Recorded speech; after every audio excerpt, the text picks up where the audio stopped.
here's what our research has told us, is that there are 6 C's that go into becoming an effective leader from a credibility standpoint. I want to see which of these resonate with you. By the way, you have on your table a little one-page handout that's got all the key points that we're going to talk about today, including these 6 C's. So you don't have to worry about writing those down. But here's the first C that people look at from a credibility standpoint: your character. Your character.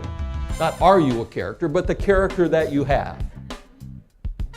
You know, are you someone that I can share the value system with? Is there something about your character and about the way you work that tends to inspire people to be credible? The second is your competence. Are you good at what you do? You heard in my intro that I'm past chair of the board of the American Heart Association for the state of Texas. For those of you who support Heart Walk, Heart Health, Jump Rope for Heart, all those things in your community, thank you. I spent 23 years as a Heart Association volunteer. I knew at one point about as much as anybody could know that was a lay person, a non-medical person, about heart disease.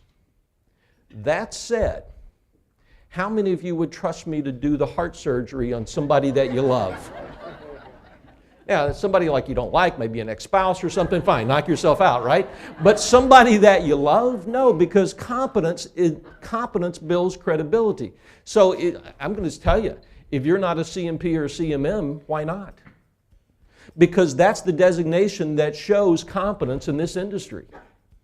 And there was an article that just came out about 2 weeks ago from the Chronicle of Higher Education that talks about universities are now facing the reality that certifications are more important in the marketplace than degrees.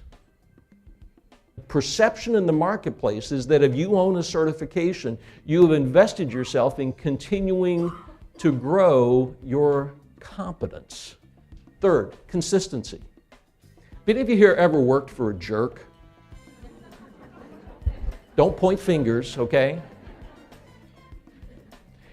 Did you find that you could work for a jerk as long as they were consistently a jerk? I mean, there's something to be said for that, isn't there? When you think about it. It's all in good. Once I knew that you were going to be consistently a jerk. So, I mean, here's the point. It's nice to have character. It's nice to be competent, but we're pretty adaptable creatures. We can figure it out if people are consistent. And what really messes with you is when they're a nice person one day and a jerk the next. And so consistency builds credibility, and credibility allows you to influence. Fourth one is communication. Communication. Do you share information? Do you talk openly? Do you try to spin information in your favor? Do you tell people the truth? The fifth one, courage. The courage is the ability to act and the willingness to act even when it's not in your own best interest. Even when it's not, especially when it's not in your own best interest.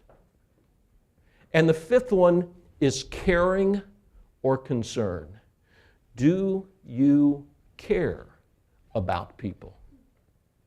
It's an interesting phenomenon that when we know people care about us, they have the ability to influence even more, don't they?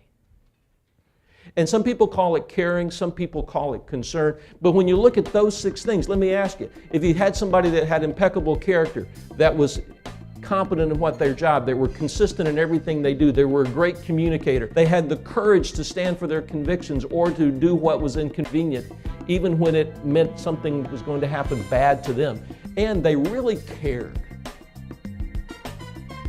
what would you call that person? I'd call them a leader, wouldn't you? And you see, it doesn't matter about their position, it's about their ability to influence.